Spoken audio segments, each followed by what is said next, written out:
Chicken nuggets ഉണ്ട് ഇവിടെ ready ആയിട്ടുണ്ട്. അമ്മ അതെ ഇവിടെ ഇത് നോക്കിയിരിക്കുന്നതാണ്. അമ്മ പിടിച്ചോ, ഇന്ന് ഞാൻ ചിക്കൻ നഗറ്റ്സ് ഉണ്ടാക്കി തരട്ടെ, കഴിക്കോ?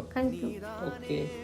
അറിഞ്ഞേക്കില്ലേ ചിക്കൻ പീസ് ഇട്ട് കൊടുത്തിട്ടുണ്ട്, സവാള ഇടുന്നുണ്ട്, ഉരുളക്കിഴങ്ങ് ഇടുന്നുണ്ട്, ഒരു കോഴിമുട്ട ഇടുന്നുണ്ട്, ഉപ്പ്, മിക്സിയിൽ ഒന്നടിച്ചെടുക്കാതെ. ഈ മുട്ട ഏകദേശം ഒരു ഷേപ്പൊക്കെ ആക്കി വെച്ചിട്ടുണ്ട്. കുറച്ച് ബ്രെഡ് ക്രംസ് ആണ് നമുക്ക് വേണ്ടത്. പാൻ വെച്ചിട്ട് നമുക്ക് ആവശ്യത്തിന് എണ്ണ ഒഴിക്കാവേ.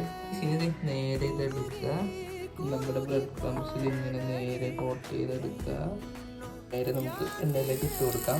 ഇത് നല്ലോണം ഒന്ന് പൊരിച്ചെടുക്കണം. ചിക്കൻ നഗറ്റ്സ് ഉണ്ട് ഇവിടെ റെഡി ആയിട്ടുണ്ട്. അമ്മ അതെ ഇവിടെ ഇത് നോക്കിയിരിക്കുന്നതാണ്. അമ്മ പിടിച്ചോ, എങ്ങനെയുണ്ട്? നല്ലതാണ്, എന്നാ കഴിച്ചോ. ഇത് ടൊമാറ്റോ സോസ് ഉണ്ട്, ടൊമാറ്റോ സോസിൽ ഇങ്ങനെ ഡിപ്പ് ചെയ്യാം. ഇങ്ങനെയുണ്ട്, നല്ല കറുമുറായിരിക്കണ്ടേ? ഞാൻ കഴിച്ചു നോക്കാം. പൊളിയല്ലേ അമ്മ? സ്കിടുവാണേ.